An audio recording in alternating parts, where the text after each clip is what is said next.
बहिर्गोल भिंगाद्वारे मिळणाऱ्या प्रतिमा. खालील 3 नियमांचा वापर करून भिंगाद्वारे मिळणाऱ्या प्रतिमांची किरणाकृती काढता येते. नियम 1. जर आपाती किरण मुख्य अक्षाला समांतर असेल तर अपवर्तित किरण मुख्य नाभीतून जातो. नियम 2. जर आपाती किरण मुख्य नाभीतून जात असेल तर अपवर्तित किरण मुख्य अक्षाला समांतर जातो. नियम 3. जर आपाती किरण भिंगाच्या प्रकाशीय केंद्रातून जात असेल तर त्याची दिशा बदलत नाही. करून पहा. साहित्य: एक बहिर्गोल भिंग, पडदा, मीटरपट्टी, खडू, मेणबत्ती इत्यादी. कृती: 1. एका लांब टेबलावर मधोमध एक मोठी सरळ रेषा खडूच्या साहाय्याने ओढा. 2. त्या रेषेवर साधारणतः रेषेच्या मध्ये ओ बिंदूवर बहिर्गोल भिंग स्टँडला अडकवून ठेवा. 3. भिंगाच्या एका बाजूला पडदा ठेवा व पडदा पुढे मागे सरकवून दूरवरच्या वस्तूची सुस्पष्ट प्रतिमा पडद्यावर मिळवा. पडद्याच्या ठिकाणी खडूच्या साहाय्याने खूण करून F1 मिळवा. 4. O व F1 मधील अंतर मोजा व O पासून 2 F1 अंतरावर F1च्याच बाजूला 2 F1 लिहा. 5. कृती 3 व 4 भिंगाच्या दुसऱ्या बाजूस करून F2 व 2 F2 शोधा व रेषेवर लिहा. 6. आता जळती मेणबत्ती 2 F1च्या पलीकडे खूप अंतरावर ठेवा. पडदा भिंगाच्या दुसऱ्या बाजूला रेषेवर ठेवून पुढे मागे सरकवून मेणबत्तीची सुस्पष्ट प्रतिमा मिळवा व प्रतिमेचे स्थान, आकार व स्वरूप यांचे निरीक्षण करून नोंदवा. 7. कृती 6 प्रमाणे ही मेणबत्ती 2 F1च्या मागे 2 F1 वर, F1 व 2 F1 यांच्या दरम्यान, F1 वर व F1 व O या दरम्यान ठेवून निरीक्षणाच्या नोंदी करा. थोडे आठवा. आभासी व वास्तव प्रतिमा म्हणजे काय? उत्तर: आभासी प्रतिमा परावर्तित व अपवर्तित प्रकाशकिरण एका बिंदूतून अपसारित झाल्याचा भास होऊन त्या बिंदूपाशी मिळणाऱ्या प्रतिमेला आभासी प्रतिमा म्हणतात. एखादी प्रतिमा कशी वास्तव आहे हे तुम्ही कसे निश्चित कराल?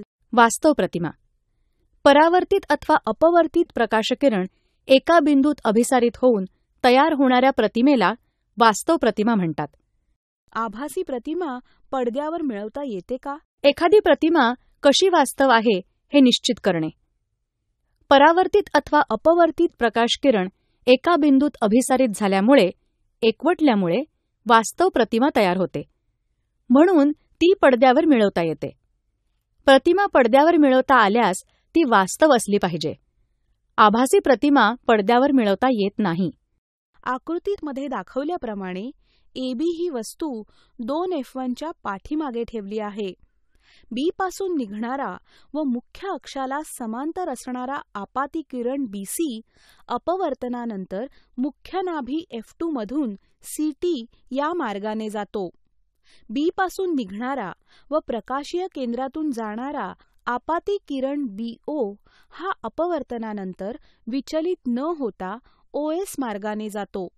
तो CT या किरणाला B1 बिंदूत छेदतो, म्हणजे B1 येथे B या बिंदूची प्रतिमा निर्माण होते.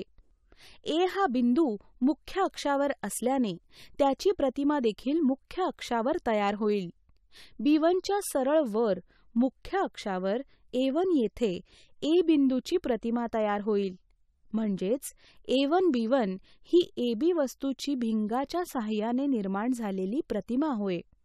यावरून वस्तू 2 F1च्या पलीकडे ठेवली असता वस्तूची प्रतिमा F2 आणि 2 F2च्या दरम्यान मिळते.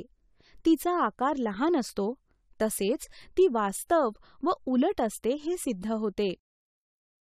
निरीक्षण करा. आकृतीचे निरीक्षण करा. वस्तूच्या वेगवेगळ्या स्थानांसाठी तयार होणाऱ्या प्रतिमांचे स्थान, आकार व स्वरूप किरणाकृतीद्वारे स्पष्ट करा. तुमचे निष्कर्ष व मागील कृतीमध्ये केलेली निरीक्षणे खालील तक्त्यात दिलेल्या नोंदीप्रमाणे आहेत का ते पडताळून पहा. बहिर्गोल भिंगाद्वारे मिळणाऱ्या विविध प्रतिमा. अनुक्रमांक: वस्तूचे स्थान, प्रतिमेचे स्थान, प्रतिमेचा आकार, प्रतिमेचे स्वरूप. 1. अनंत अंतरावर, नाभी F2 पाशी, खूप लहान, बिंदू स्वरूप, वास्तव व उलट. 2. 2 F1 च्या पलीकडे, F2 आणि 2 F2 या दरम्यान, लहान, वास्तव व उलट. 3. 2 F1 येथे, 2 F2 येथे, समान आकाराची, वास्तव व उलट. 4. F1 आणि 2 F1 यांच्या दरम्यान, 2 F2 च्या पलीकडे, मोठी, वास्तव व उलट. 5. नाभी F1 वर, अनंत अंतरावर, खूप मोठी, विशाल, वास्तव व उलट. 6. नाभी F1 व प्रकाशीय मध्य O यांच्या दरम्यान, वस्तू भिंगाच्या ज्या बाजूस आहे त्याच बाजूस, खूप मोठी, विशाल, आभासी व सुलट.